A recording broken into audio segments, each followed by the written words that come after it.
So welcome to video on which methods to use washers, disks, and cylindrical shells.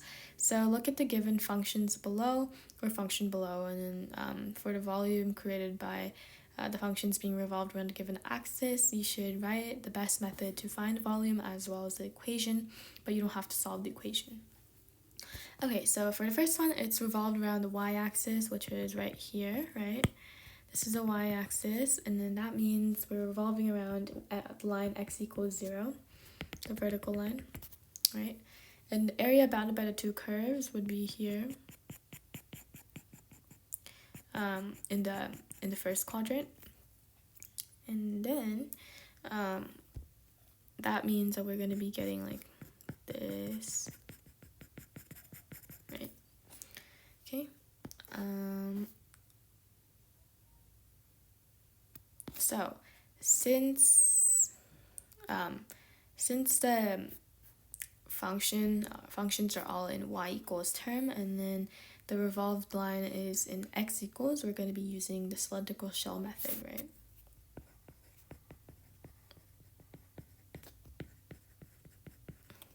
All right, and then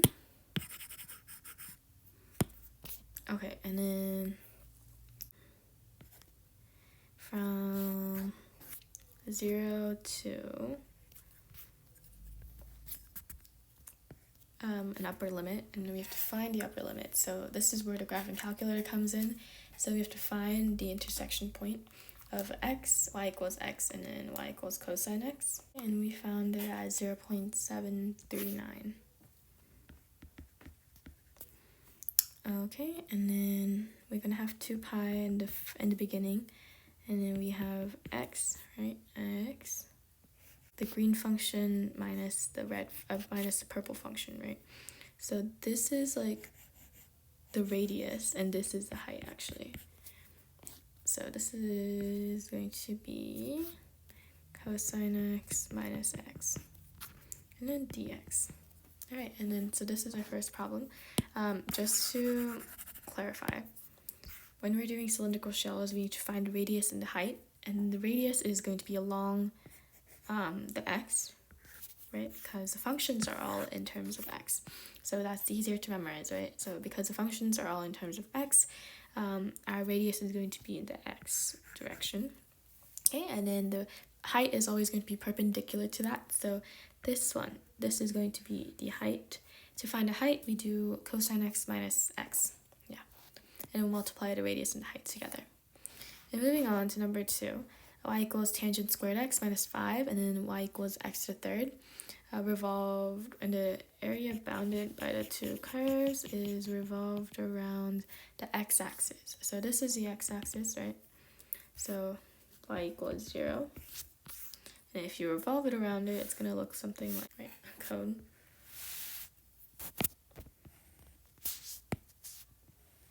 Cone shaped. Okay, and then since the functions are all in terms of y equals, and then the line of revolution is also in y equals term, we're going to be using, we don't have to use cylindrical shells, and then we are going to be using the disk method.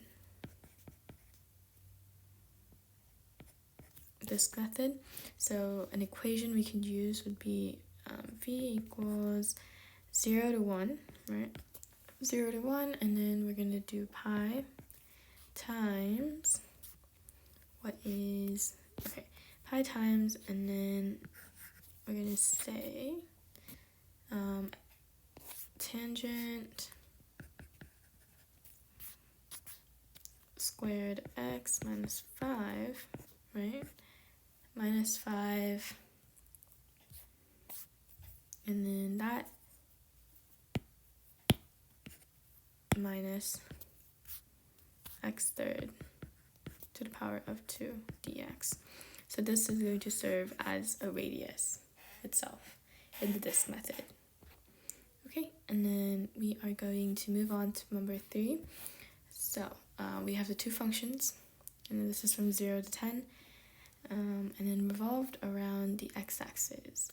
So this whole area is revolved around the x x-axis. So since it's revolved around the x-axis, it's going to have like a reflection formed, I guess, or something like this. So it's like there's a hollow area, and generally the rule is that if there's a hollow area and you don't have to use cylindrical shells, then you choose to use the washer method instead of the disk method. In number 3, we didn't have anything like hollow as the volume formed, right? Because the shape just went this way. There was no hollow space in between, but then now we have a hollow space, so we're going to be using the washer method.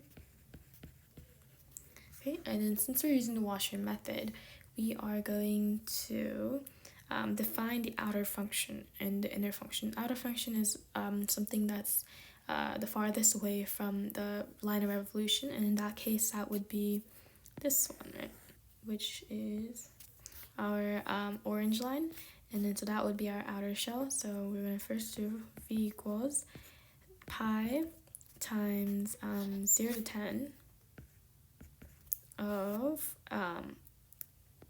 our cosine x over 2 minus 1 plus 5.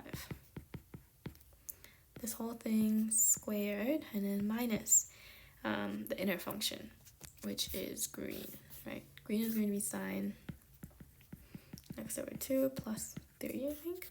Yeah. And then this whole thing squared dx. Okay.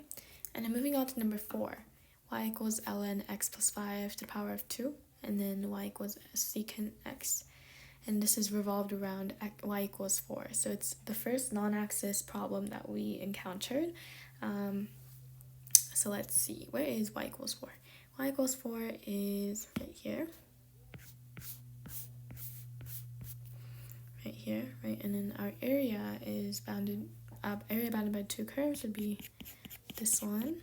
And then when this is I guess revolved, we're gonna get something like this.